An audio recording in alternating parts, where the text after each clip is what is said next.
गत 120 दिन धरी नाही कौनसी स्लोगान नाही कौनसी प्रतिवादर कोलाहल केवल हाथ जोड़ी महाप्रभु नाम स्मरण करी सत्य अहिंसा और नीरवता को साथी करी पुरीवासी पूर्वपरी दर्शन अधिकार पर पदयात्रा अब्याहत रही। यह नीरवता दुर्बलतार नुहे बरं भक्ति विश्वास और सत्याग्रहर शक्तिर प्रतीक। सत्याग्रही माने कहिसेंती ଏହି ଆନ୍ଦୋଳନ କାହା ବିରୋଧରେ ନୁହେଁ, ଏହା ମହାପ୍ରଭୁଙ୍କ ଚରଣରେ ସ୍ଥାନୀୟ ଭକ୍ତଙ୍କ ନୀରବ ନିବେଦନ। ଏହା ଅଧିକାର ସହ ଆସ୍ଥାର, ପରମ୍ପରା ସହ ନ୍ୟାୟର ଏବଂ ଭକ୍ତି ସହ ସମତାର ଏକ ପବିତ୍ର ସାଧନା।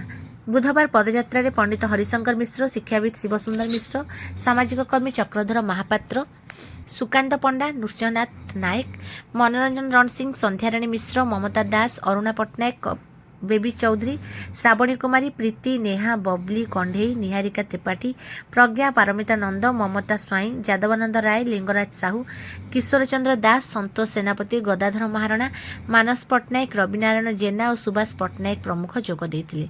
पदयात्रार आवाहक स्वाधीन कुमार पंडा कहिसेंती जे गतकाल नीलाचल अभड़ा अवसर में पुरीवासी सह घटिथिबा घटना समग्र जगन्नाथ प्रेमी समाज को गभीर भाव मर्माहत करिछि। पश्चिम द्वार दे आधार कार्ड देखाई श्रीमंदिर प्रवेश करथिबा पुरीवासी को पुलिस जनसेवा केन्द्र को जाई आधार कार्ड देखाइबाकू कहिथिले।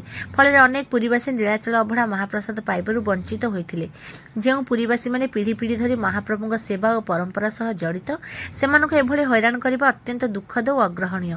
ए घटना पुनर्बार प्रमाण करिछि जे पुरीवासी पूर्वपरी सहज दर्शन अधिकार और नीलाचल अभड़ा प्राप्तिर व्यवस्था तुरंत पुनःस्थापन करबा हेउछि समयर दाबी।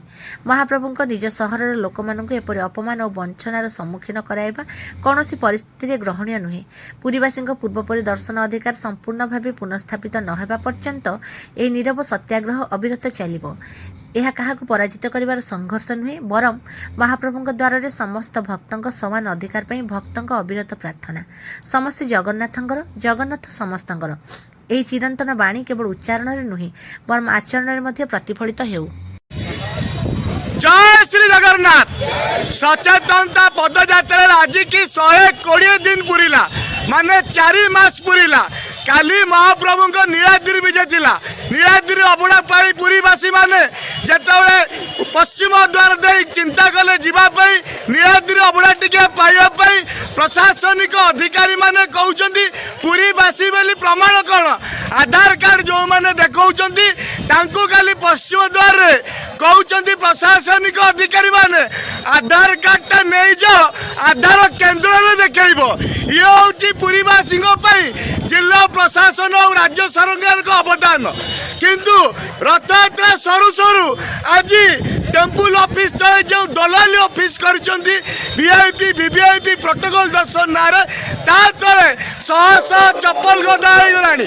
एसी रूम रे 100 वीआईपी वीवीआईपी नारे एही प्रशासनिक अधिकारी माने टंका नहीं दलाली आरंभ कर छेलेनी। पूरा पूरा टंका रोजगार आरंभ होई छेलेनी महाप्रभु को मंदिर भीतर प्रवेश करबा पे। किंतु पुरीवासी को पाइनी कौनसी व्यवस्था नहीं। माटीए 120 दिन है कांदुची ता महाप्रभु को दर्शन करने को जाई पारुनी महाप्रसाद टिके पाइबा को जाई पारुनी। किंतु प्रशासन सरकार रथ सरू सरू दलाली आरंभ हो गला टंका रोजगार आरंभ हो गला। किंतु पुरीवासी कौन सुविधा नहीं। जे पर्यंत आम न्याय दाबी न्याय अधिकार पूरण है नहीं से पर्यंत सचेतनता यात्रा चालू रहिबो। बोले जगन्नाथ स्वामी की, बोले बलभद्र भगवान की, बोले सुभद्रा मैया की, बोले चक्रराज सुदर्शन की, बोले जय श्री जगन्नाथ। बोले वीआईपी दर्शन टंका रोजगार चलिबो नाय। प्रोटोकॉल दर्शन टंका रोजगार चलिबो नाय। अरे नेता धरे जीवा आमर दाबी। अरे महाप्रभु पाखे वीआईपी के बुझाई दिया। बोला जय श्री जगन्नाथ। बोला जय जय श्री जगन्नाथ। जगन्नाथ स्वामी की।